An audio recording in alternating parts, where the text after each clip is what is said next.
झाली स्क्रीनशॉट? ठीक आहे. बघा काय झालं तुम्हाला. एक मिनिट.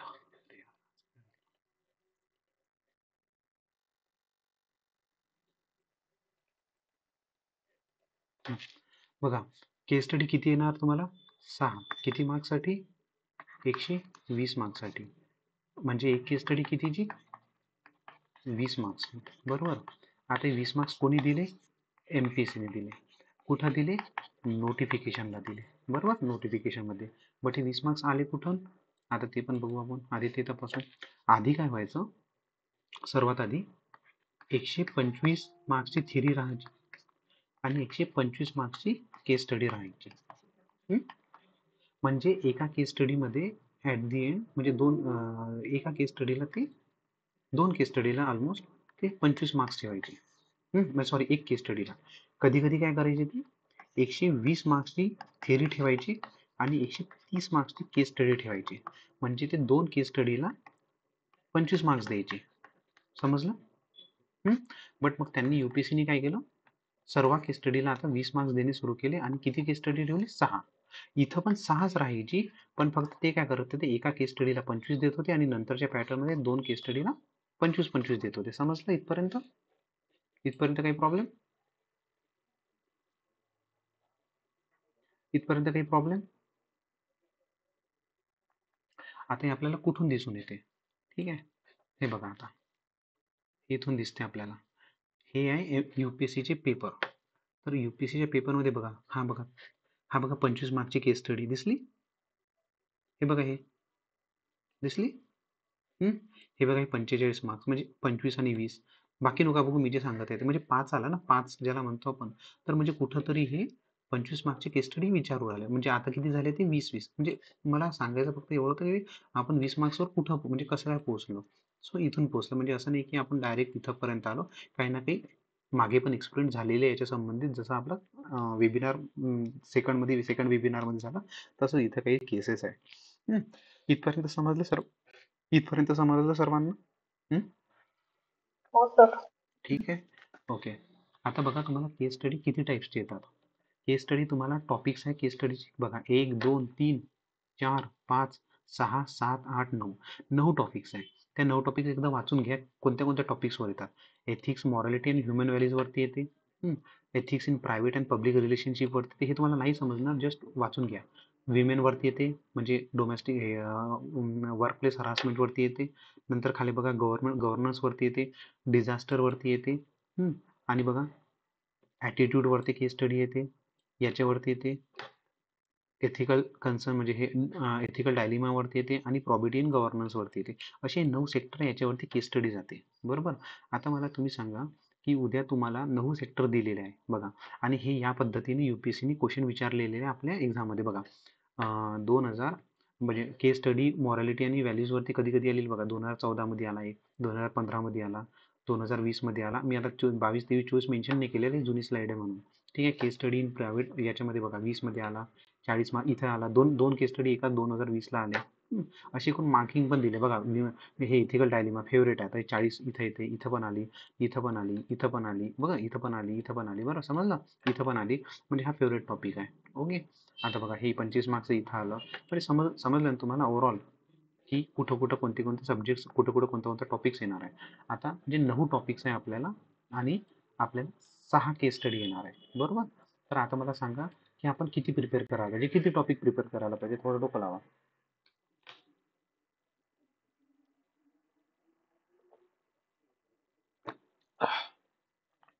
9 टॉपिक्स आहे आपल्याकडे, त्याच्यामध्ये 6 केस स्टडी येणार आहे. 20 मार्क्सची ईच केस स्टडी, जी की आपल्याला 250-300 शब्दांमध्ये लिहावं लागते. तर त्याच्यासाठी आपल्याला किती टॉपिक्स प्रिपेअर करावं लागणार केस स्टडीसाठी?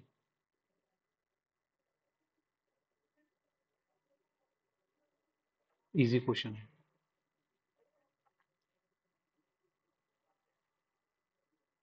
केस स्टडी सुरू झाल्यावर ती जर उत्तर नाही दिले तर मी रिमूव्ह करणार, कारण की ते खूप जास्त रिक्वायर्ड आहे या सेशनसाठी.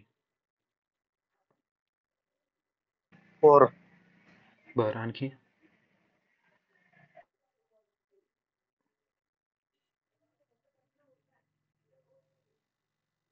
तीन सर.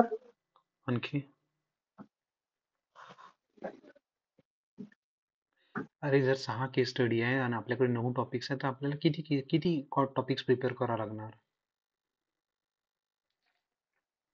तुम्हाला सिंपल सांगू काय आहे की तुम्हाला 6चे 6 टॉपिक्स प्रिपेअर करावं लागणार, 9चे 9 टॉपिक्स प्रिपेअर करावं लागणार. का सांगू का तुम्हाला? कारण की हे जे 6 क्वेश्चन्स येणार आहे याला कोणतं ऑप्शन नाही काही, एनी ऑफ दी अबो. समजलं काय? तुम्हाला 6च क्वेश्चन देऊ राहिले तेच 6 क्वेश्चन तुम्हाला अटेम्प्ट करायचे आहे. जर इथं असं असतं की 9 क्वेश्चन पैकी 6 क्वेश्चन प्रिपेअर करायचे तर मी कुठंतरी याच्यावरती रिस्क घेतली असती, याच्यावरती रिस्क घेतली असती की भाई हे 2 टॉपिक्स मी कव्हर करत नाही आणि हे 9 मध्ये हे 2 टॉपिक्स लेफ्ट म्हणजे सोडून देणार आणि या 6 क्वेश्चनला टार्गेट करणार जे की माझ्या वरच्या 7 टॉपिक्स मधून आहे. समजलं? हे समजलं? कोणाला नाही समजलं? हा सर, एक वेळ सांगाल का? आता तुम्ही जे 6 हे तुमच्याकडं सोडवतील म्हणजे तुमच्याकडे हो. जर समजा 6 क्वेश्चन आहे आणि त्या 6 क्वेश्चनला कोणतं ऑप्शन नाही आहे, हा. तर तिथं तुम्ही कोणताच टॉपिक सोडून नाही जाऊ शकत ना. तुम्हाला 9चे 9 टॉपिक प्रिपेअर करावं लागणार. तिथं तुमच्याकडे चान्स आहे जर इन केस तुमच्याकडे उद्या एक प्रॉपर्टी इन गव्हर्नन्स शेवटचा जो टॉपिक आहे त्याच्यावरती केस स्टडी आली आणि तुम्ही ते सोडून गेले, म्हणजे तुम्ही सोडून गेले, तर तुमचे 20 मार्क्स तर गेले ना एक्झाममध्ये. कारण की त्याला तुमच्या ऑप्शनला काही नाही ना, ऑप्शन तुमच्या क्वेश्चनला ऑप्शन नाही आहे. वरती ते एमपीएससी जे नोटिफिकेशन दिलं त्याच्यामध्ये क्लिअर कट सांगितलेलं आहे 6 क्वेश्चन येणार, ते 6 क्वेश्चन कंपल्सरी आहे लिहिणं. त्याच्यामध्ये any of the okay, two okay. नाही आहे, आलं एनी ऑफ लक्षात. दी थ्री नाही. मग आता जर any of the three, any of the two नाही आहे, तर मग तिथं तुम्ही रिस्क घेऊ शकता का टॉपिक्स कमी प्रिपेअर करायची? 9 टॉपिक्स मध्ये नाही सर. कोणतीही रॅन्डम केस स्टडी येऊ शकते. मग तुम्हाला केस स्टडीसाठी किती सतर्क राहावं लागते की मला सर्व गोष्टी कव्हरच करावं लागणार, कारण की कोणता पण 6 क्वेश्चन येऊ शकतात ना 9 पैकी. हो. म्हणजे समजलं ना तुमचं माझं म्हणजे मला जे म्हणायचं होतं, म्हणजे इथं रिस्क नाही घेऊ शकत. जसं आपण जनरल सिलेबसमध्ये मी तुम्हाला सांगितलं की चला ठीक आहे, लेयर वनची रिस्क घेऊन लेयर थ्रीची रिस्क घेऊन घ्या, लेयर वन मध्ये सर्व काही करा. ते रिस्क आपण इथं घेऊ शकतो का? नाही घेऊ शकत ना. इथं तसं पण लेयर वगैरे काहीच नाही ना. क्वेश्चन लेयर वनचा असो, लेयर टूचा असो, लेयर थ्रीचा असो, सॉल्व्ह तर करायच लागते, कारण की 20 मार्क्सचा आहे. समजलं? सो हो इथून सर. तुम्ही लक्षात घ्या की तुम्हाला उद्या केस स्टडी जे आहे ते 9 केस स्टडी म्हणजे 9 टॉपिक्सची जी केस स्टडीज आहे, 9 सेक्शनमध्ये जी डिवायडेड केस स्टडी आहे ते तुम्हाला कम्प्लिटली प्रिपेअर करावं लागणार. इथूनच लक्षात घ्या, यातला सोडून दुसरा तिसरा ऑप्शन तुमच्याकडे नाही आहे. बरोबर? आता आपण केस स्टडी कशी लिहितात, काय करतात, याचं एकदम प्रॅक्टिकल किंवा याचं एक्झॅक्ट आन्सर काय असते ते बघू.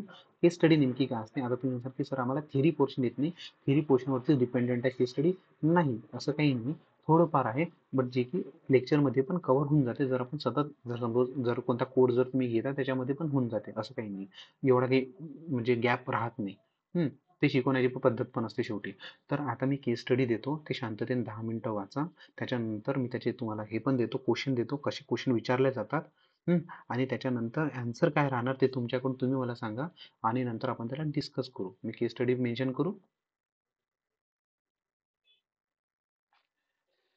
केस स्टडी बघा, केस स्टडी कशी असते.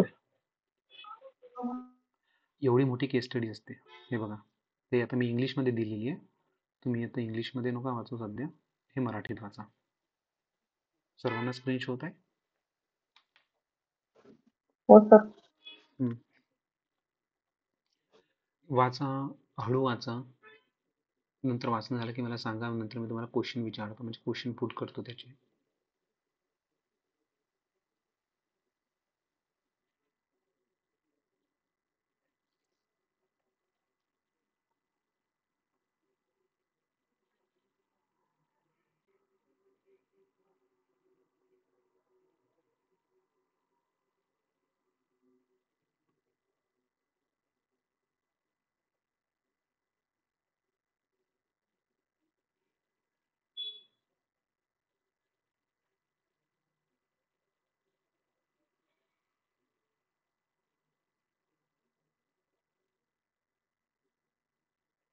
नीट वाचा. सर्व तुमच्या वाचण्याच्या पद्धतीवरती डिपेंड करते की तुम्ही केस स्टडीमधून एक्स्ट्रॅक्ट काय करता.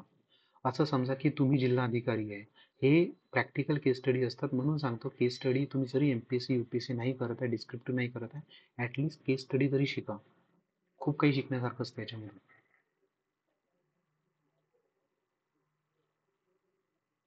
ओके, समजली केस स्टडी? वाचली? इंग्लिशमध्ये पण दाखवून देतो, जर काही तुमच्या मधातले काही डाऊट्स असतील तर ते पण बघून घ्या.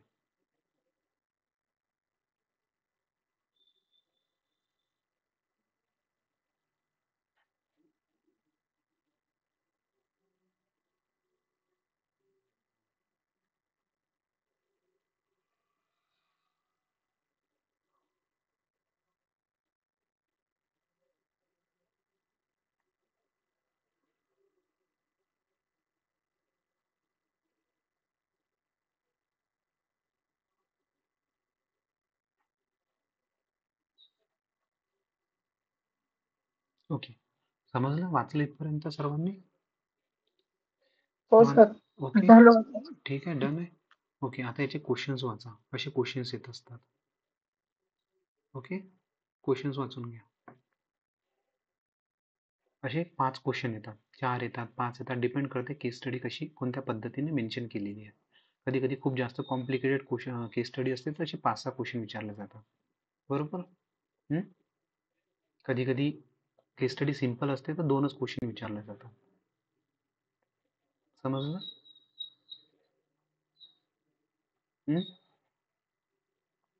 हे क्वेश्चन आहे. क्वेश्चन आले लक्षात? मराठीमध्ये दाखवू क्वेश्चन? ठीक आहे, मराठीमध्ये नाही याचे. क्वेश्चन समजले ना?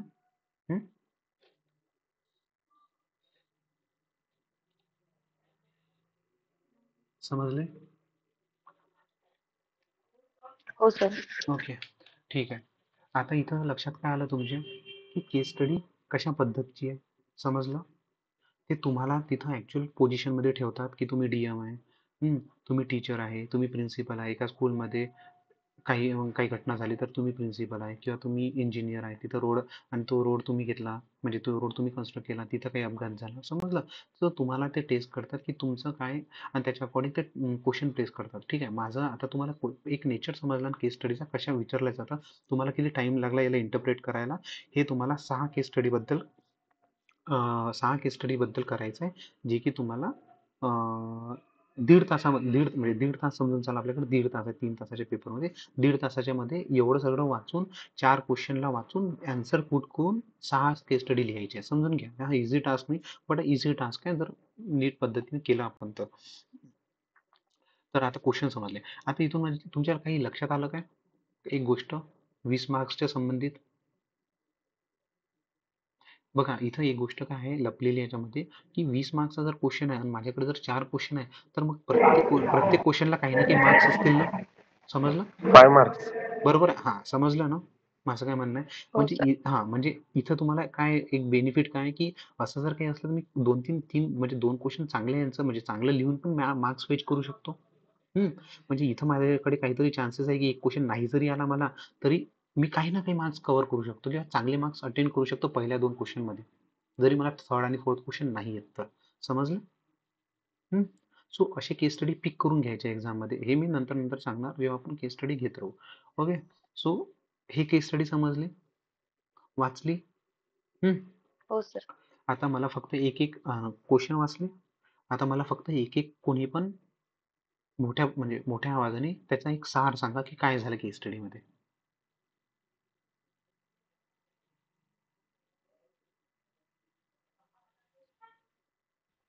केस स्टडी मध्ये काय झालं हे सांगा मला. बघा ही इम्पॉर्टंट आहे. मी याच्यासाठीच केस स्टडी नसतो घेत. तुमचा कॉन्फिडन्स जास्त मॅटर करते. मला नाही लिहायचा आहे उद्या पेपर, केस स्टडीचा सार सांगा मला. मी तुम्हाला लगेच ती स्लाईड पुन्हा ओपन करून देतो. मी या लेक्चरला मुद्दाम वेळ घेत आहे थोडा, नाहीतर मी फास्ट पण घेऊ शकतो, असं काही नाही. हा बघा, ही केस स्टडी आहे, काही सार सांगा की नेमकं केस स्टडी मध्ये झालं काय. अरे ते सांगायचं 2 ते 3 लाईन मध्ये सांगा की काय झालं होतं.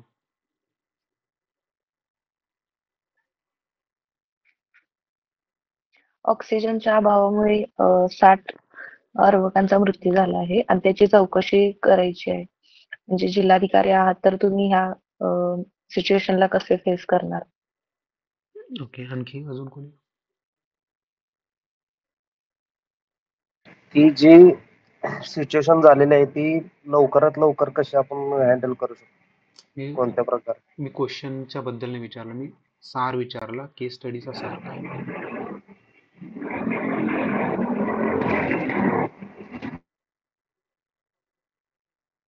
आणखी बघा, भिवू नका. जे असेल ते विचार, म्हणजे कारण की तुमची क्लॅरिटी महत्वाची आहे याच्यामध्ये.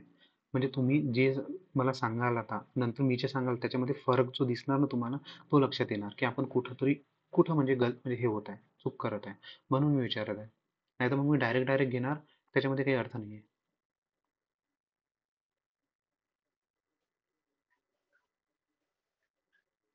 आणखी कोणी असेल तर सांगा.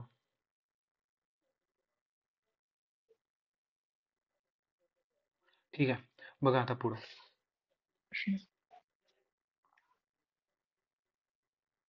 हं. तुम्हाला केस स्टडी कशी लिहावी लागते सांगून देतो. केस स्टडीमध्ये सगळ्यात पहिले तुम्हाला लिहायला लागते सब्जेक्ट मॅटर. सब्जेक्ट मॅटर म्हणजे विषय, जो मी तुम्हाला सांगितलं ना, सार. हं. तर तुम्हाला सर्वात आधी एक्झामिनरना हे लक्षात आणून द्यावं लागते की तुम्ही एवढी मोठी केस स्टडी जे वाचली 150-200 वर्ड्सची, तर त्याच्या मागचा सार तुम्हाला काय समजला.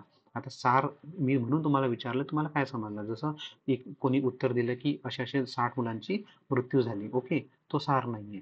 समजलं? कंप्लीट सार पाहिजे आपल्याला. कंप्लीट सारचा अर्थ मी तुम्हाला सांगणार. त्याच्यानंतर सेकंड लिहायला लागते फॅक्ट्स. फॅक्ट्समध्ये काय काय येणार ते पण मी तुम्हाला नंतर सांगणार. नंतर असतात व्हॅल्यूज, आणि त्यानंतर असतात स्टेक होल्डर्स. आणि त्याच्यानंतर आपल्याला क्वेश्चन थ्रू, म्हणजे क्वेश्चन काय विचारलं त्याचे आन्सर्स द्यावे लागतात. आता मी तुम्हाला सांगतो. लेट सपोज सार कसा लिहायचा, सब्जेक्ट कसं लिहायचा. बघा, लेट सपोज एका बिल्डिंगमध्ये आग लागतो आणि मी दुसऱ्या बिल्डिंगमध्ये आहे, तर मला असं माहीत पडते, म्हणजे मला असं दिसते की तिथं आग लागली. सो सध्या माझ्याकडे काय डेटा आहे की तिथं आग लागली. बरोबर आहे. हं. एक मला काय इन्फॉर्मेशन मिळत आहे, तिथं आग लागली. कोणी हो जर मला येऊन सांगितलं की तिथं शॉर्ट सर्किटने आग लागली, तर माझा डेटा काय झाला, वाढला. समजलं? हो तर मी काय म्हणणार की तिथं शॉर्ट सर्किटमुळे आग लागली. लेट सपोज उद्या असं माहिती पडलं की त्या मेलचा जो ओनर होता त्यानेच तिथं आग लावली. सो माझा डेटा अजून कॉन्क्रीट झाला.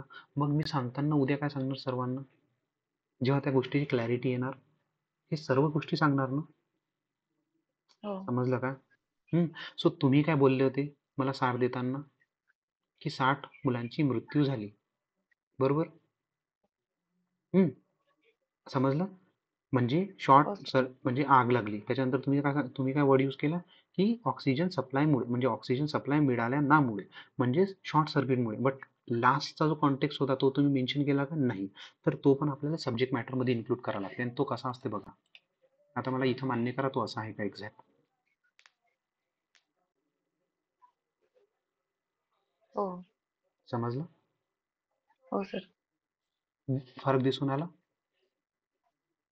हो येस सर.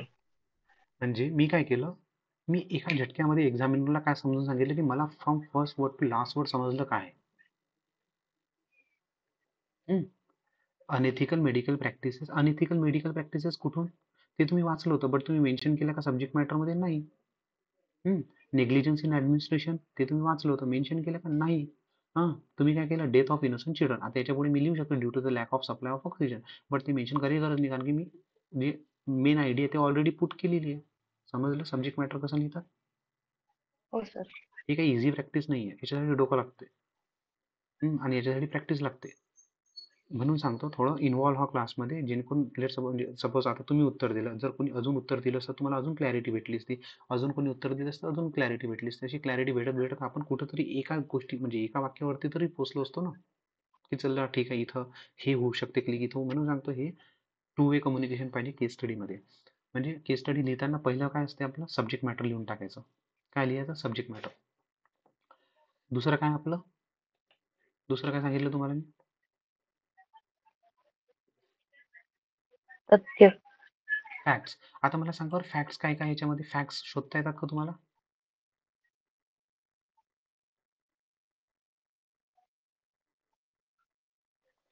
फॅक्ट्स शोधता येतात का? फॅक्ट. सांगा काय काय फॅक्ट्स. म्हणजे जे झालंच, जी माहिती आहे, म्हणजे ते त्याचं 60 पूर्ण अर्भकांचा मृत्यू झाला ते बरोबर आहे. एक फॅक्ट आहे. हा पुढे प्राथमिक चौकशीत ते ऑक्सिजन पुरवठादार जबाबदार हा हा आहेत. पुढे ती बरोबर एक फॅक्ट एक्झॅक्ट हा आहे. गुड पुढं अ, ते सिलेंडरची खरेदी फायलिंगची तपशील हा ते पुढं एक आहे. हा हा पुढं भूल विभागाचे प्रमुख घटनेच्या वेळी अनुपस्थित होते. हा पुढं समजलं समजलं फॅक्ट काय आहे हो. येत आहे सर्वांच्या लक्षात म्हणजे मी काय केलं तिथंच त्याला फाइंड आउट केलं आलं लक्षात म्हणजे मला फॅक्ट समजले बघा तुम्ही एक कन्सिडर करा की तुम्ही डीएम आहे आणि तुम्ही तिथे उपस्थित आहात तर तुम्ही हेच फॅक्ट हे करसाल ना कलेक्ट करसाल ना लक्षात आलं हो. तुमच्या सो आपण काही येस. केलं का याच्यामध्ये नाही केलं ना तो आपण हेच फॅक्ट कलेक्ट केले तेच फॅक्ट मला मेन्शन करायचे तिथं बघा मी तेच केलं बघा हम्म? तुम्ही जे सांगितलं तेच केलं ना मी हो. काही डोकं लागलं याच्यात बघून घ्या ॲक्यूट एन्सेफॅलायटिस आहे तो फॅक्ट आहे कारण की तो मलेरिया नाही आहे 60 मुलांचा मृत्यू झाला हा फॅक्ट आहे लूप होल्स होते हे दिसलं अब्सेंटिझम दिसलं ठीक आहे त्याच्यानंतर थर्ड टास्क आहे माझा व्हॅल्यूज Value.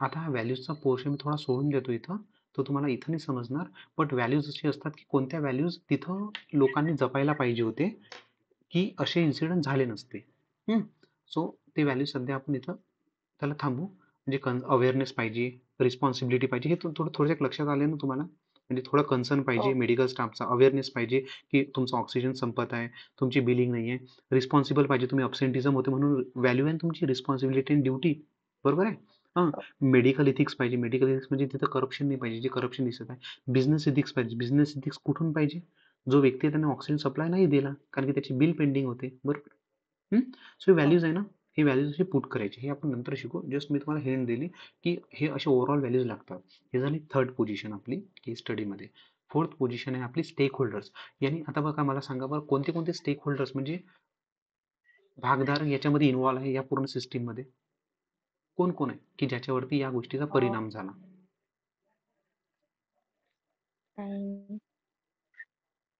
फर्स्ट ते अर्भक आहेतच. अ, हम्म? नं- नंतर पालक पण इन्व्हॉल्व आहेत त्यामध्ये. हम्म, हम्म, हम्म. अ, दुसऱ्यांना येत नाही का आन्सर काहीच हा बोला पुढं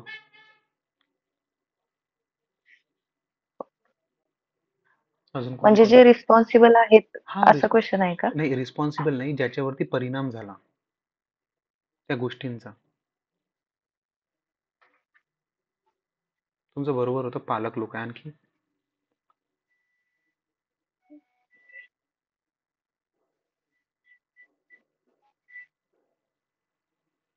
अरे एवढी सोपी केस स्टडी मेन्शन केली मी अर्ध उत्तर तर तुमच्याकडूनच येत आहे तर पूर्ण उत्तर द्या ना सर्वजण मिळून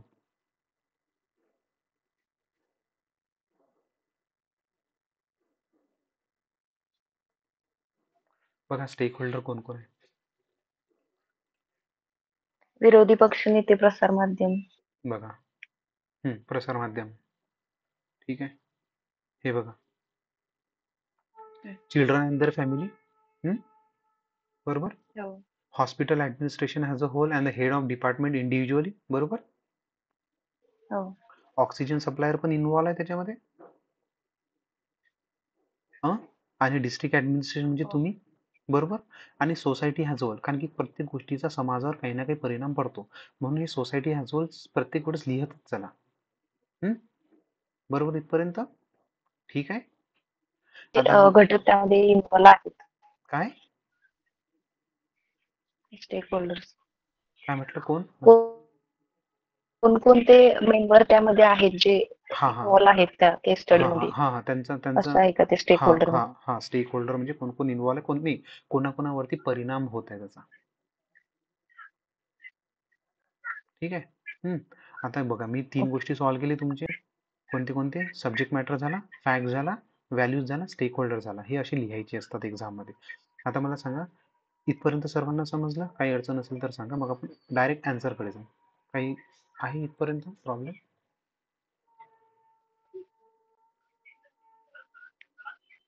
नाही सर.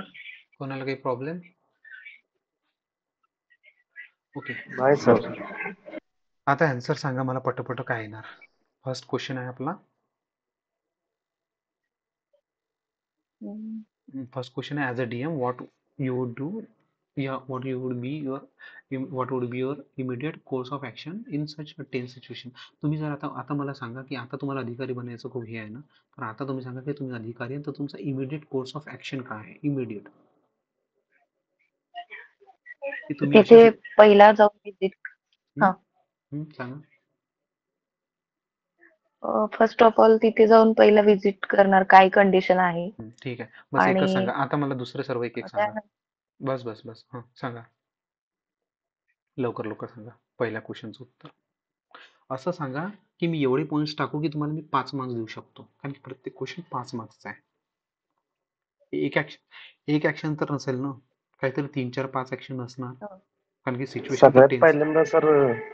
सगळ्यात पहिल्यांदा तिथं कॉन्टॅक्ट करून मतलब म्हणजे कसं ऑक्सिजन मुळे झाले ना, तर ऑक्सिजन आहे का नाही पहिल्यांदा ते करून, जेणेकरून लवकरात लवकर कशी म्हणजे ती मुलं वाचतील त्याच्यावरती ऍक्शन घेतली पाहिजे. ठीक आहे, बरं, ओके. अजून अजून डॉक्टर सर तिथे ऍबसेंट होते ना, तर त्यांच्या ड्युटीवर त्याच्या म्हणजे त्यांच्या व्यतिरिक्त दुसरे कोण डॉक्टर असतील तिथे, तर ते इमिजिएट आहे त्यांची ना, कशी त्यांचं काही इन्व्हॉल्वमेंटच नाही ना. डॉक्टरचं काही मग ते केस स्टडी तुम्ही बरोबर नाही वाचले. डॉक्टरचं इन्व्हॉल्वमेंट नाही. ऑक्सिजन सप्लाय कट झाला, ऑक्सिजन सप्लाय पुरवलं ते तर कोणी हे पण करू शकते ना, हँडल नर्स वगैरे पण करू शकते, फक्त मला ऑक्सिजन लावायचं आहे त्यांना. डॉक्टरचा त्याच्यामध्ये काही रोल नाही आहे. जी मुलं अजून असतील ती लगेच त्या सिच्युएशन मधून कशी वाचतील हे पण पहिला बघितलं जाईल इमिजिएट. ठीक नाही, मग त्याचं उत्तर नाही दिलं ना तुम्ही. कोर्स ऑफ ऍक्शन आणि मध्ये ते course of correction be reason. पाहिजे ना, हा. समजलं ना, म्हणजे ऑक्सिजन सप्लाय पण कुठून. हा, तर ते ऑलरेडी दिलं. ठीक आहे, ते त्यांनी दिलं. तुम्ही एक दिलं की तुम्ही तुमची तिथं हजेरी पाहिजे. ठीक आहे, ते पण तुम्ही देणार. आता केस स्टडी वाचायचं. अरे केस स्टडी मध्येच आन्सर आहे सर्व. केस स्टडी नीट वाचा. माझं म्हणणं समजलं कोण काय? अब्सेंट होतं ते ऑक्सिजन सप्लाय. हा. हा, तर ते तुमचं म्हणणं आहे की ते जास्त इम्पॉर्टंट आहे सध्या, की कोण अब्सेंट होतं त्याची फाईल तपासा. म्हणून मी तिथं मार्क केलेलं आहे immediate course of action. Course of action. पहिली स्टेप काय. एक लक्षात आलं का माझं काय म्हणणं आहे, की तुम्ही मला ते उत्तर द्या की मी तुम्हाला 5 मार्क्स देणार. मला आतापर्यंत फक्त 2 पॉईंट्स मिळाले, त्याच्या आधारावरती मी तुम्हाला फक्त अर्धा मार्क्स देणार, म्हणजे तुमचे 4 मार्क्स गेले. आपल्याला मार्क्ससाठी एक्झाम क्रॅक म्हणजे बघायची आहे. ते नंतर काय, हां शिकण्याची पद्धत ठीक आहे, शिकू, बट सध्या दोन्ही गोष्टी कन्सिडर करून चाला.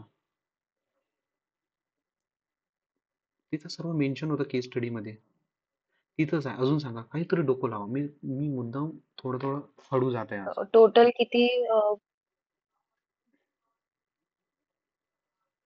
टोटल किती मुलं डेथ झालेत आणि किती वाचू शकतात, त्यासाठी आपण काय प्रयत्न करू शकतो हे पण पहिला बघितलं जाईल. आणि आणखी दुसरं, आणखी कोणी सांगू शकते?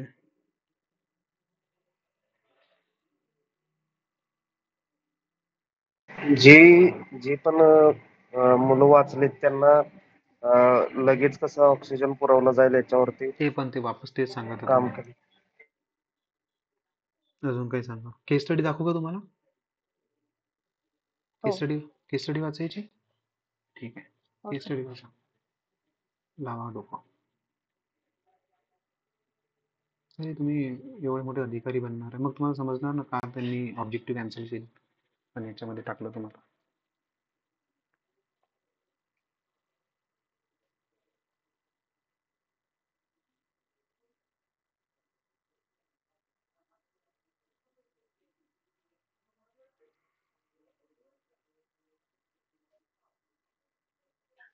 रुग्णालय प्रशासन आणि सर ऑक्सिजन पुरवठादार आहेत, त्यांची चौकशी केली जाईल. ते जबाबदार आहेत तर ते इमिजिएट कोर्स ऑफ प्राथमिक. ऍक्शन आहे का त्यांच्यावरती कारवाई करणं?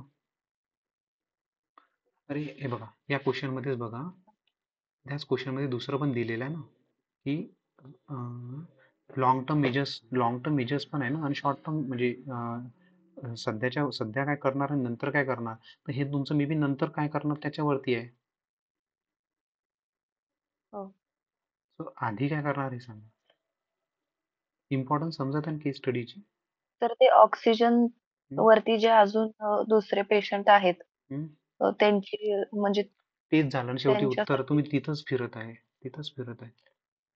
तुमचं माहिती आहे काय तुमची चुकी काय होत आहे, तुम्ही ना केस स्टडीला खूप अर्ध्या भागामध्ये वाचलं आणि अर्ध्या भागामध्ये आन्सर शोधत आहे. जे तुम्हाला असं वाटलं की वरती जे 5-6 लाईन्स होते ना त्याच्यामध्येच केस स्टडी, तुम्ही खाली केस स्टडी वाचतच नाहीये. आन्सर त्याच्यामध्ये पण आहे.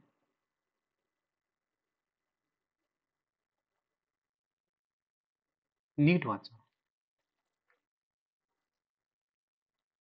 एवढे सोपं कसे 20 मार्क्स मिळणार तुम्हाला.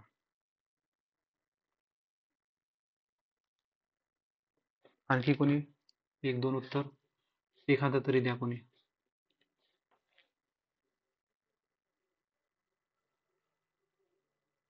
अच्छा हे सांगा मला, तुम्हाला वेगळं काही वाटत आहे ना, आज आपण काहीतरी वेगळं शिकत आहे. हो. हा ठीक आहे सर. ना? ओके चला ठीक आहे, मी उत्तर देऊ. हो.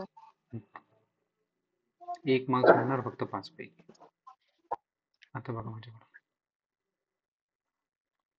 सध्या सर्वात आधी तुम्ही काय करसान, briefing to the media and the public. समजलं. हो. कारण की तिथं होतं ना मीडिया आणि पब्लिक तुमच्यावरती आरडाओरडा करणार, कारण की तुम्ही सेंटरमध्ये आहे, तुमच्यावरती जबाबदारी आहे. सो त्यांना समजून सांगायची जबाबदारी तुमची आहे. Briefing the media and the public. त्यांना सांगा जे केस म्हणजे जे हे आहे पोझिशन आहे जे ते आता सिक्युअर्ड आहे, कंडिशन जे आहे ते तुमच्या हातामध्ये आहे, आलेली आहे. सो बघा, briefing to the media and the public because you are at the centre and ensure that strong action will be taken and after fair inquiry and investigation. हे तुम्ही मीडियाला सांगून द्या, कारण की ते तुमच्या दाराशी उभे आहे. ते केस स्टडीमध्ये दिलेलं आहे म्हणून मी मेन्शन केलं. नंतरचं पॉईंट बघा, ensure adequate supply of the oxygen cylinder. आता एन्श्युअर बघा कुठं is maintain so that the treatment of the other children is carried out. जे जे दुसरे मुलं आहे जे ऑक्सिजनवरती आहे त्यांच्यासाठी सप्लाय आहे का हे पण बघत चला. हा तुमचा इमिजिएट कोर्स ऑफ ॲक्शन आहे. बघा त्याच्यानंतर बघा काय, brief your senior about the incident and also convey same message to all the hospitals so that they will get alert. आता इथं तुम्ही सेंटरला आहे पण तुमच्या वरती पण सिनियर आहे ना, जसे आमदार असतात, खासदार असतात, ते तुमच्या वरती नाही, बट ते तुम्हाला विचारणार की काय झालं त्यांच्या कॉन्स्टिट्युन्सी मध्ये. तुम्हाला त्यांना पण सांगावं लागणार ना. आणि त्याच्यानंतर हाच मेसेज सर्व हॉस्पिटल्समध्ये पण तुम्हाला सेंड करावा लागणार की असं जर तुमच्यासाठी तुमच्याकडे जर म्हणजे सिच्युएशन असेल तर तुम्ही बघून घ्या तुमचे ऑक्सिजन सिलेंडर फील आहे की नाही. त्याच्यानंतर तुम्हाला काय करावं लागणार, ensure proper postmortems with due care to be conducted has it is a sensitive issue. Sensitive issue काऊन काय, कारण की मुलं आहे छोटे, त्याच्याशी भावना जुडलेली आहे आणि त्यांचं पोस्टमॉर्टम मध्ये काही म्हणजे लॅक्युना राहिल्या नाही पाहिजे. सो तुम्ही तिथंच हे सांगून द्या की यांचं पोस्टमॉर्टम जे होणार आहे तर ते एकदम प्रॉपर पद्धतीने व्हायला पाहिजे. सेन्सिटिव्ह इश्यू म्हणजे तो जास्त हे नाही झाला पाहिजे, हाताबाहेर नाही गेला पाहिजे. त्याच्यानंतर बघा, शोज कंपॅशनेट ॲटिट्यूड म्हणजे टुवर्ड्स देअर पॅरेंट्स, कारण की ती पॅरेंट्स सर्वात मोठं स्टेक होल्डर तर पॅरेंट्स आहे, कारण की त्यांना तुम्ही हे सांगा, त्यांना सहानुभूती द्या तिथं राहून की आम्ही काहीतरी करत आहे as a government, as a administration. समजलं. हे तुमचे कोर्स ऑफ ॲक्शन आहे ना. अरे याच्यामध्येच राहणार ना. आता याच्यामध्ये बघा, याच्यामध्ये 1-2 पॉईंट तुम्ही स्वतःहून ऍड करू शकता, बट तुम्ही एक पण पॉईंट ऍड नाही केला आणि सर्व पॉईंट तिथं मेन्शन होते. मला तुम्ही सांगा, हा ऑक्सिजन सिलेंडरचा पॉईंट सोडून तुम्ही मीडिया असा पॉईंट तिथं मेन्शन होता ना, तुम्ही त्यांना कॅटर केलं काय, नाही केलं. पब्लिक होता, कॅटर केलं काय, नाही. यांना कसं कॅटर करायचं बा, यांना तुम्ही त्यांना सांगा की आम्ही इन्क्वायरी करणार आहे, तुम्ही फक्त सध्या शांत राहा, सिच्युएशन हातात येऊ द्या. बरोबर. त्याच्यानंतर briefing your seniors about the incident. हे सिनियर तिथं नव्हतं, बट हॉस्पिटल्स तर होतं तिथं की दुसऱ्या हॉस्पिटलमध्ये पण सेम पोझिशन होऊ शकते, कारण की हा करप्शनचा इश्यू आहे.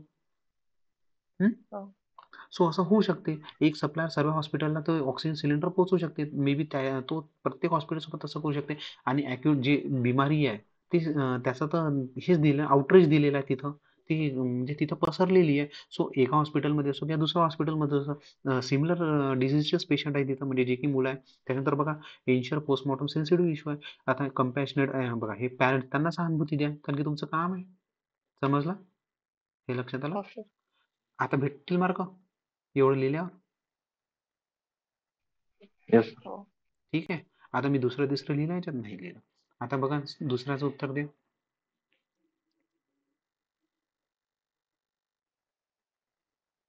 आता याचं उत्तर तुम्हाला 5 मार्क्ससाठी असं मोठं नाही पाहिजे. क्वेश्चन पाहून समजून घ्या की तुम्हाला कोणती पोझिशन मध्ये आन्सर लिहायचा आहे.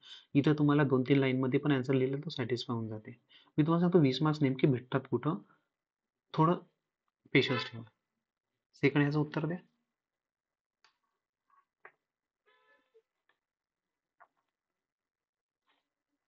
क्वेश्चन दिसला ना? हो. उत्तर द्या.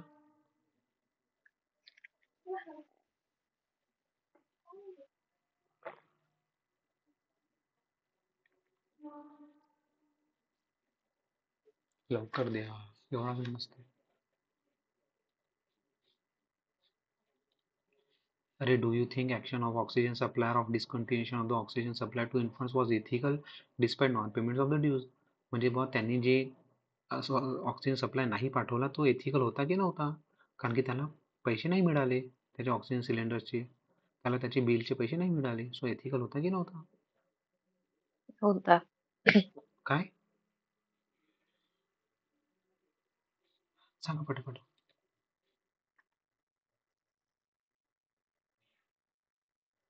चला उदाहरण देतो. उदाहरण देऊ. एक एक्झाम्पल कन्सिडर करा. लेट सपोज तुमच्या घरी इलेक्ट्रिसिटी प्रोव्हाइड करते. कोण करते इलेक्ट्रिसिटी प्रोव्हाइड?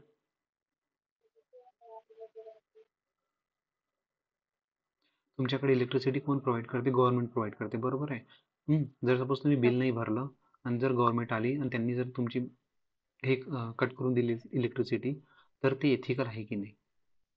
इथिकल आहे सर. एथिकल आहे, आहे बरोबर. सर. एथिकल आहे, बरोबर आहे. मग हो. ह्या पोझिशनमध्ये ऑक्सिजन सप्लायरनी त्यांचा म्हणजे ऑक्सिजन सप्लाय नाही पुरवला. मग हे एथिकल आहे की नाही? आहे. आहे. आहे काय? अच्छा, अजून? पण सर आपण पेंडिंग पण ठेवू शकतो ना मला येस ऑर पेमेंट. नो मध्ये आन्सर पाहिजे.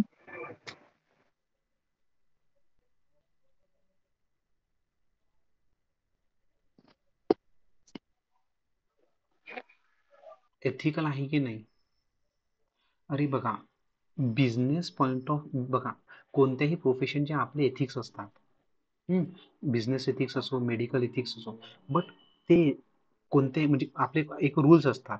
बट ते त्या बिझनेस म्हणजे ते त्या फील्डच्या एथिक्सच्या वरती नाही जात ना ते रूल्स. म्हणजे ते कोणाच्या जीवाच्या वरती नाही जात ना. समजलं का? हो. Yes sir. म्हणजे हा. उद्या जर सपोज तुमच्याकडं जरी तुम्ही बिल नाही भरलं, पण जर तुमच्याकडे जर कोणी व्हेंटिलेटरवर लागलेला आहे, त्याला जर सप्लाय पाहिजे, सो तिथं तुम्ही ते जे येतात कट करायला, तिथं तुम्ही काय म्हणू शकता, 1-2 दिवसाची सवलत द्या. आमच्याकडे पेशंट आहे, आम्ही भरून देऊ. बरोबर? आता ते हो. ते आता गव्हर्नमेंट तर एथिकलच आहे. मग ते म्हणणार ठीक आहे. आम्ही तेवढी म्हणजे ज्याला म्हणतो ना, की मानवता ते ते जिवंत राहिली पाहिजे. मग तुम्ही कोणतंही प्रोफेशन करा. म्हणजे म्हणून कोणतंही जर तुम्ही काम करता तर त्याच्यामध्ये एथिक्स असते. सो त्या एथिक्समध्ये जे आपली म्हणजे जे एथिक्स असतात त्याच्यामध्ये आपण काम करायला पाहिजे. कोणाच्या जीवावरती ती गोष्ट नाही गेली पाहिजे. सो इथं आन्सर काय आहे की नाही. त्यांनी आपल्या बिझनेस एथिक्सच्या माध्यमातून काहीतरी दुसरा मार्ग शोधायला पाहिजे होता. कारण की ही एक सिच्युएशन क्रिटिकल होती. जरी त्याचे पेमेंट राहिले असणार तरी सिच्युएशन क्रिटिकल होती. मग याला लिहायचं कसं? बघा. वाचा.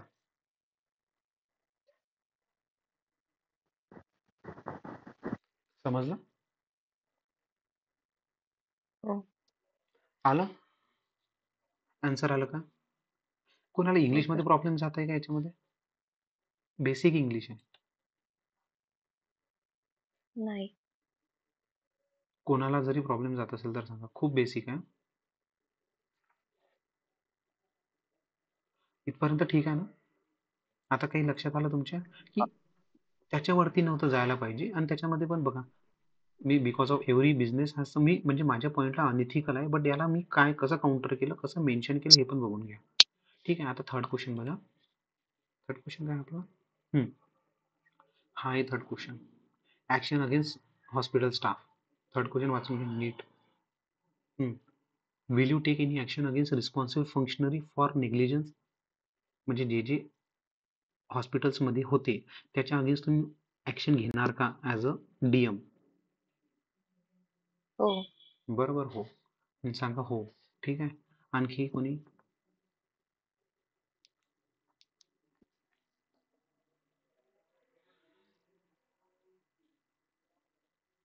अरे त्याच्याबद्दल तुम्ही बघितलं ना, तिथं करप्शन झाला. तिथं अॅनेस्थेशिया युनिट जे होते त्यांनी हँडल नाही केलं सिच्युएशन. त्यांनी रेकॉर्ड्स लॅग केले, अब्सेंट होते जे ज्यांच्याकडे सर्व होतं. हे रिस्पॉन्सिबल आहे, त्यांच्या अगेन्स्ट ऍक्शन घेणार का? हो सर.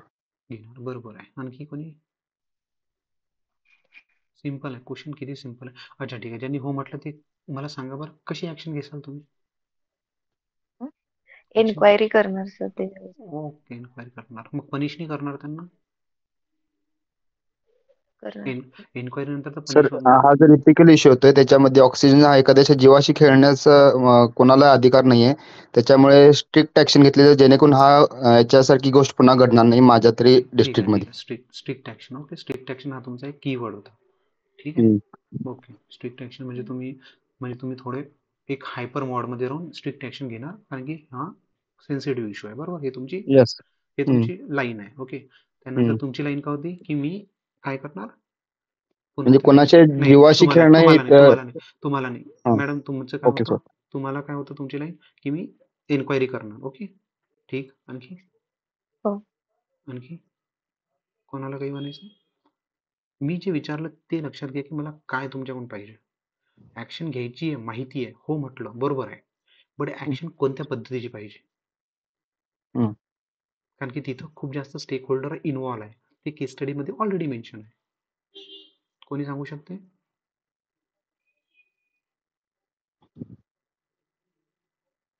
ठीक आहे, आन्सर बघा. काय असते ना, एक पार्टी कधी पण करप्शन मध्ये इन्व्हॉल्व नसते. कोणताही निग्लिजन्स झालेला असते ना, तिथं एक व्यक्ती रिस्पॉन्सिबल नसते, हेरार्की असते मोठ्यापासून छोटे. ठीक आहे. आता जे तुम्ही एक हायपर नोट घेतली की मी सर्वांविषयी स्ट्रिक्ट ऍक्शन घेणार, सो त्याची ऍक्शन जे तुम्ही घेणार, म्हणजे जर सपोज तुम्ही जर सर्वांना सस्पेंड करणार, तर केली मोठ्या अधिकाऱ्यांनी हॉस्पिटलमध्ये, आणि त्याचा दंड पण सेम दंड तुमच्या छोट्या अधिकारीवर, म्हणजे छोटी जे व्यक्ती तिथे काम करते एम्प्लॉई, त्याच्यावरती पण सेम दंड लागला ना सस्पेन्शनचा. डायरेक्ट हा ओके. त्यांच्यासोबत अन्याय झाला ना. हम्म. ते अरे बघा, जेव्हा मोठे लोक त्यांना सांगतात करप्शन करायला, तेव्हाच ते हिंमत करतात. हम्म. छोटे एम्प्लॉईज. आता तुम्ही काय ओके. करत आहे, सेम पनिशमेंट त्यांच्यावरती पण लागू करत आहे, यांच्यावरती पण लागू करत आहे. मग इक्वॅलिटी झाली काय? ओके. समजलं का माझं काय म्हणणं आहे? येस. Yes sir. जेव्हा तुम्ही काय बोलले की मी बघा, तुमचा जो ऍटिट्यूड होता तो एक ऍटिट्यूड ठीक आहे, बट ग्राउंड लेवलला तुम्ही प्रत्येक वेळेस असं करू नाही शकत. तुम्हाला नेमका व्यक्ती शोधावा लागते की जो मेन कल्प्रिट आहे. मग त्याला काय पनिशमेंट द्यायची, त्याच्यानंतर त्याच्या खाली कोण इन्व्हॉल्व आहे, म्हणजे त्यांची काय भूमिका होती त्या याच्या प्रसंगामध्ये, त्याच्यानंतर त्यांच्या खाली किती आहे, तर त्याच्या अकॉर्डिंग तुम्ही डिसाईड करणार की कोणाची कशी काय भूमिका होती, आणि त्याच्या अकॉर्डिंग तुम्ही त्यांना पेनलाइज करसाल. जर कोणाची काही असणार तर त्याला 7 दिवसाचं सस्पेन्शन देणार, कोणाचा 1 महिन्याचा पगार कट करसाल, कोणाला परमनंट देणार, मग कोणाला कोर्टात घेऊन जाणार. बरोबर आहे. बट ह्या गोष्टी कधी करणार, जेव्हा तुम्ही फेअर इन्क्वायरी करसाल, एक कमिटी बसवणार, तेव्हा जाऊनच माहित पडणार ना की या व्यक्तीने याचा एवढा रोल होता 10%, याचा 50% रोल होता, याचा तो 100% होता. हाच मुख्य आहे. म्हणजे तुम्ही एका वेळेला जर तुम्ही एवढे मोठे ऑफिसर आहे, तर तुम्हाला डिसिजन घेण्याआधी किती मोठी एक हे पाहिजे, पेशन्स पाहिजे की नाही, मला ती व्यक्ती शोधावं लागणार की कोण मेन आहे, त्याच्या अकॉर्डिंग. म्हणजे कोणावर बघा, पनिशमेंट देतानाही अन्याय नाही झाला पाहिजे, हे पण तुम्हाला माहिती पाहिजे, कारण की तो पण त्याचा राईट आहे की त्याला पनिशमेंट पण त्याच्या हक्काची भेटायला पाहिजे. समजलं? येस. ओके, आता याचं उत्तर चेक करू आपण.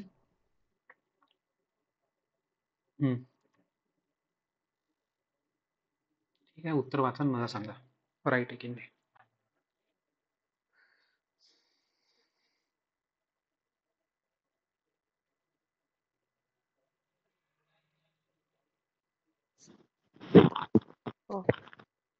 समजलं?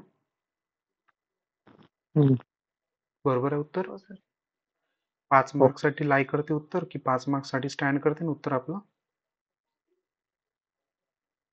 म्हणजे त्याच्यामध्ये वर्ड्स पण आहे, त्याच्यामध्ये तुम्ही मेन्शन पण केलं की तुम्ही कसे ॲक्ट करसान, कसे बिहेव करसान, त्यांना कशी पनिशमेंट होणार, फेअर इन्क्वायरी होणार, इन्व्हेस्टिगेशन होणार, त्याच्यानंतर आर्बिट्ररी ॲक्शन म्हणजे तुम्हाला वाटते म्हणून ॲक्शन नाही घेतल्या जाणार, इमोशन्स आणि ऑथॉरिटीच्या माध्यमातून जसं तुम्ही मला सांगितलं, आणि principle of rule of law and natural justice तिथं सर होणार. Natural justice rule principle of rule of law आपण ते थिअरीच्या पार्टमध्ये बघू चांगल्या पद्धतीने. समजले इथपर्यंत? हम्म. फेअर आहे आन्सर? हो हो सर. येस ठीक सर. आहे. ओके. आता लास्ट क्वेश्चन बघा. लास्ट क्वेश्चन सांगा, फेवरेट क्वेश्चन तुमचा. What long term measures you will take to avoid such tragic incident in future? हा फेवरेट क्वेश्चन आता सर्वांना आला पाहिजे.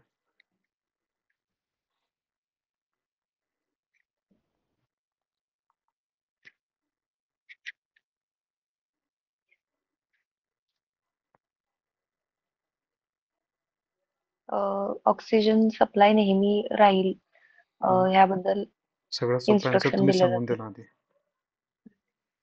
पुढे सांगा. याच्यावर एक कमिटी बसवून त्याच्यातून जे काही फ्लॉज होते त्याच्यामुळे गोष्ट घडली, या गोष्टी एकदा क्लिअर झाल्यानंतर त्या गोष्टी प्रत्येक गोष्टीवर काम करण्यात येईल. Good answer. पुढे सांगा. समजलं? तुमच्याकडून उत्तर आलं? हो सर. ठीक आहे. म्हणून पार्टिसिपेशन पाहिजे. आणखी कोणी उत्तर देऊ शकते?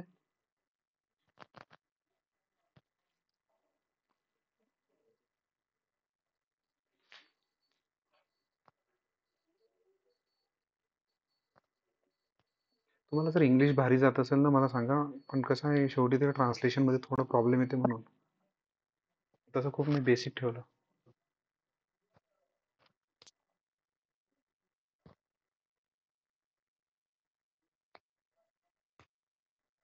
आणखी काही लॉंग टर्म मेजर्स सर अजून काय, तर आपण जर पॉसिबल असेल केसेसमध्ये तर एखादा रूल्स किंवा रेग्युलेशन पूर्ण याच्यासाठी आपण पण नवीन बनवू शकतो, जेणेकरून ह्या गोष्टी पुन्हा होणार नाहीत. ठीक आहे. आणखी अजून काही डोकं लावा ना. तुम्हाला यार हे केस स्टडी हार्डली 10 मिनिटामध्ये लिहायची आहे, समजून घेऊन लिहायची आहे. त्याच्यामध्ये पण ते सब्जेक्ट मॅटर, स्टेक होल्डर लिहून ह्या गोष्टी लिहायच्या आहेत. विचार करा तुमचं डोकं किती फास्ट चालायला पाहिजे. म्हणून क्वालिटी आहे ना. डिस्क्रिप्टिव्ह पॅटर्नमध्ये आणि याच्यामध्ये बघा ना किती डिफरन्स आहे. आणखी काही एक सांगा, मग मी आन्सर देऊन देतो. कोणतं पण एक सांगा.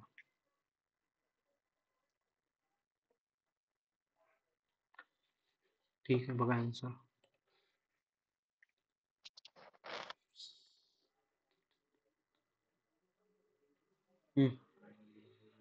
सांगा मला आता बरोबर आहे की नाही.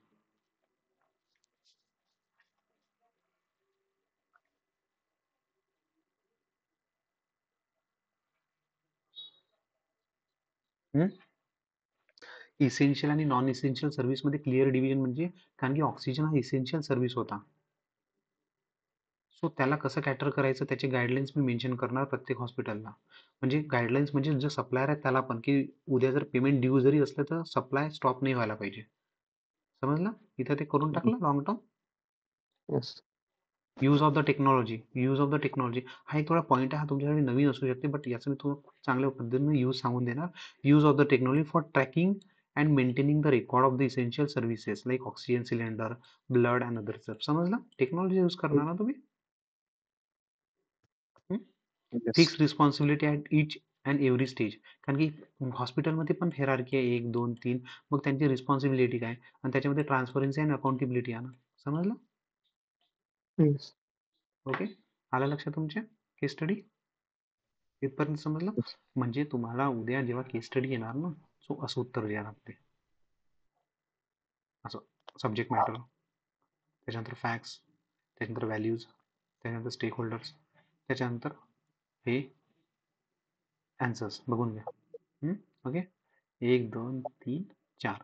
आता सेकंड केस स्टडी आहे विमेन रिलेटेड. आता हे केस स्टडी कोणत्या टॉपिकमध्ये चालली, तो शेवटचा जो टॉपिक होता ना प्रॉपर्टी इन गव्हर्नन्स, त्याच्यामध्ये चालली. हे जी केस स्टडी आहे विमेन इश्यू, आपण बघितलं विमेन इश्यूचे खूप जास्त केस स्टडी येतात, हे त्याच्यामध्ये चालली. आता ही केस स्टडी खूप मोठी आहे, हे मी उद्या घेणार. ठीक आहे. याच्यामध्ये पण बघा तसंच आहे काहीतरी. सब्जेक्ट मॅटर चाललं, फॅक्ट्स चाललं, व्हॅल्यूज चालले, स्टेक होल्डर्स चालले. बघा. त्याच्यानंतर एथिकल डायलेमा, हे बघा, हे असेच कोर्स ऑफ ॲक्शन, हे बघा लॉंग टर्म मेजर्स काय, हे मी उद्या घेणार. ठीक. ओके. सो एक ओव्हरऑल समजलं काय आहे केस स्टडी. Yes sir. इझी आहे की हार्ड आहे? फर्स्ट टाइम असल्यामुळे थोडं टफ वाटलं. आणखी कोणी? इझी आहे. इझी आहे. आणखी अजून इझी आहे की हार्ड आहे? बघा इझी काहून आहे सांगू का तुम्हाला? जर तुम्ही प्रोपोर्शन वाईज जर चेक केलं ना की 20 मार्क्ससाठी यार एवढंसं विचारतात, हे तर इझी आहे, मग इझी आहे, बरोबर आहे. हो. बेनिफिट बघा ना, 20 मार्क्स आहे तुमच्या समोर आणि काय केलं तुम्ही? माझ्यासोबतच उत्तर दिलं, त्याच्यामधलं पण अर्ध उत्तर तर तुम्हीच दिलं ना. मी तुम्हाला थोडा हे केला, हे केला, सपोर्ट केला, बाकी काही नाही. म्हणजे 20 मार्क्सच्या जर आपण रेशोमध्ये बघितलं तर केस स्टडी इझी आहे. हार्ड कधी आहे? जेव्हा खरं आपल्याला त्या केस स्टडी बद्दल काहीच माहित नाही, बट आता तुम्हाला काहीतरी गोष्टी माहिती पडल्या. मग असं जर आपण कमीत कमी 20 ते 25 केस स्टडीवरती जर वर्क करू, म्हणजे समजा हे जे 9 सेगमेंट्स आहे माझे, या 9 सेगमेंट्समध्ये जर मी 3-3 केस स्टडीवरती प्रत्येक सेगमेंटमध्ये वर्क करत आहे, सो मला उद्या माहिती आहे काहीही येऊ, मला लिहायचं तर हेच आहे. कारण की असं नाही ना की तुम्ही प्रत्येक केस स्टडी परफेक्ट लिहिणार आहे. तुम्ही हार्डली 2 ते 3 केस स्टडी परफेक्ट लिहिणार आहे, ज्याच्यामध्ये तुम्हाला 20 पैकी 12, 13, 14 मार्क्स मिळणार. नंतरच्या केस स्टडीसाठी मे बी तुमच्याकडे टाइमच नाही राहणार. सो तुम्ही म्हणजे लॉंग टर्म मेजर जरी तुम्हाला जास्त चांगल्या पद्धतीने येत असणार तरी तुम्ही 2 ते 3च लिहून जाणार, म्हणजे शॉर्टेज ऑफ टाइम पण आहे ना. सो तुम्हाला एक ओव्हरऑल अप्रोच येऊन जाणार जेव्हा तुम्ही 25 ते 30 केस स्टडी हँडल करणार. आणि हे जे केस स्टडी आहे ना, हे करंट इश्यू मधून पण येत असतात. मी चॅनलला एक वेळा टाकली होती करंट इश्यू मध्ये मागच्या वर्षी, आणि तीच केस स्टडी पण आली होती UPSC मध्ये. मी तो सिमिलर टाकलं होतं आणि तेच आली पण. ठीक आहे, तो इश्यू सोडा. मला फक्त ते सांगायचं करंट इश्यू मध्ये पण केस स्टडी बनते, पण ते करंट इश्यू मध्ये जरी बनली ते जाते या 9 टॉपिक्स मधूनच जाते, कारण टॉपिक्स नव्हते. समजलं? सो हे केस स्टडी आहे. या केस स्टडीच्या अराउंड तुम्हाला काही विचारायचं असेल विचारा.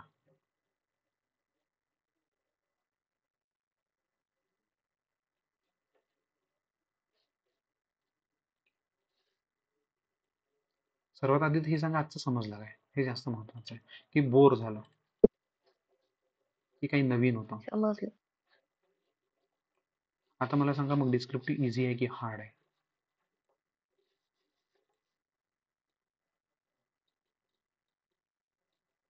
इझी आहे.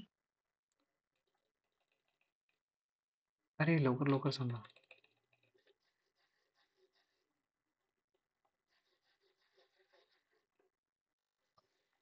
इझी आहे सर, पण समजून घ्यायला लागेल. समजून नवीन घ्या. पॅटर्न आहे ना. नवीन पॅटर्न, ओके ठीक आहे. आणि एक ते झालं. दुसरी गोष्ट, हां ठीक आहे, म्हणजे बघा एसे मध्ये मी किती मार्क्सचे एसे कव्हर केले? 250 मार्क्सचा, बरोबर? समजलं? 250 मार्क्स झाले आपले फिक्स. आज मी किती मार्क्स कव्हर केले? 120 मार्क्स. माझा टार्गेट आहे 1750 मार्क्स तुम्हाला समजून सांगायचं. आज मी झाले ना आपले? असे कॅल्क्युलेट करत चला, म्हणजे कॉन्फिडन्स येणार की माझे मार्क्स कव्हर झाले. आता मला फक्त अप्रोच पाहिजे, म्हणजे मला फॅकल्टी पाहिजे, मला शिकवणारा पाहिजे. समजलं? इथपर्यंत ठीक आहे?